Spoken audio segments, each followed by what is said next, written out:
Hello दोस्तों। आज हम फिर आ गए हैं उसी उमंग उसी उत्साह के साथ। तो मैं आज के अपने प्रॉफिट एंड लॉस आपको दिखा देता हूँ कि मेरा लॉस हुआ है प्रॉफिट हुआ, जो भी हुआ मैं आपको बता देता हूँ। सबसे पहले आप देखेंगे आज की तारीख 15/1/2026 9:47 और ये है मेरा रियल अकाउंट, आप देख सकते हैं।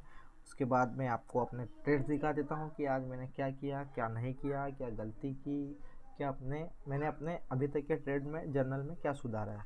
हाँ, और मेन बात, आप जो भी ट्रेड्स लेते हैं आप उसका ट्रेडिंग जर्नल मतलब लिखें, ताकि आपको जब एंड ऑफ द डे हो या फिर एंड ऑफ द मंथ हो तो आपको पता चले कि मैं क्या गलती कर रहा हूँ जिससे मेरा लॉस हो रहा है और क्या सुधार कर रहा हूँ जिससे मेरा प्रॉफिट हो रहा है। तो सबसे पहले हम जाएंगे पेंडिंग ऑर्डर्स में और जाएंगे स्टोरी में। ये देख सकते हैं आप, हम आए पेंडिंग ऑर्डर्स में। थोड़ा स्क्रॉल कर देता हूँ मैं आपको, नीचे से मैं आपको बता देता हूँ। सबसे पहले हमने लॉस किया।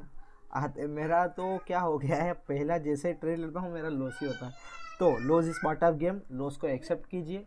लॉस जितना जल्दी एक्सेप्ट करेंगे उतना जल्दी आप ज़्यादा आगे बढ़ेंगे मार्केट के अंदर। तो सबसे पहले हम देखेंगे, हमने हमारा लॉस लिया, उसके बाद में बिटकॉइन में लॉस लिया, कोई बात नहीं, होता है, loss is part of game. But आप अपने लॉस को कितनी जल्दी कट करते हैं वो इम्पोर्टेंट है। तो अगर आप गलत हो गए तो लॉस ले लीजिए। मैं हमेशा सिस्टम पे स्टॉप लॉस लगा देता हूँ, तो आप भी सिस्टम पे अपना स्टॉप लॉस लगा लीजिए।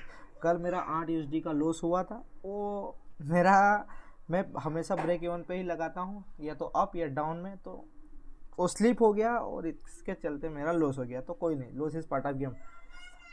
और लॉस होने के बाद रिवेंज ट्रेडिंग नहीं करना है। फिर उसके बाद मैं आपको बता देता हूँ क्या हुआ। फिर हमने वापस से हमारा पोजीशन लिया, 9 यूएसडी का प्रॉफिट, 4 यूएसडी, फिर 4 यूएसडी, फिर 4 यूएसडी, फिर 2 यूएसडी। तो आप प्रॉफिट में कैसे गेन करते हैं वो भी आपने देखना है। मैं होल्डिंग टाइम, मेरा स्केल्प टाइम, मैंने हर एक टाइम को डिवाइड कर रखा है, कहाँ मुझे स्केप लेना चाहिए, कहाँ मुझे अवॉइड करना चाहिए, कहाँ मैंने अपने ट्रेड को होल्ड रखना चाहिए। तो ये मेरा जो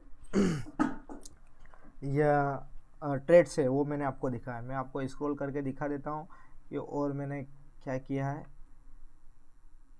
हाँ, ये फिर से मेरे आ गया हूँ, आप देखेंगे। फिर यहाँ पर बैक टू बैक 2 लॉसेस। तो लॉसेस होने के बाद में आप किस तरीके से अपने माइंड को सेट रखते हैं वो इम्पोर्टेंट है। आप एग्रेसिव ट्रेड नहीं ले सकते हैं, ये बात हमेशा ध्यान दीजिएगा लॉस होने के बाद में। तो लॉस होने के बाद में अपने दिमाग को शांत कीजिए, फिर से मार्केट को देखिए। मार्केट एक खुली किताब है, जितना पढ़ोगे उतना आपको समझ में आएगा। तो read the first market and then you trade. तो आप ऐसे ही ट्रेड को पढ़ें, देखें, समझे, सोचे, उसके बाद ट्रेड ले। लॉस होने के बाद अपने दिमाग को शांत रखें, उसके बाद ही ट्रेड ले। यही प्रोसेस है, आप अपना माइंडसेट क्लियर रखें। माइंडसेट क्लियर होगा तो आप आगे बढ़ते जाएंगे। उसके बाद ये मेरे ट्रेड्स है। हालांकि मैं आपको बता देता हूँ, ये मेरे जो ट्रेड्स है ये ओवर ट्रेडिंग का पार्ट है, तो इसमें मैं सुधार करूँगा और आगे भी ऐसे ही वीडियो आते रहेंगे। तो प्लीज़ फॉलो मी, एंड आपको कुछ भी डाउट है तो प्लीज़ आप मुझसे पूछ सकते हैं। Thank you. शुभ रात्रि।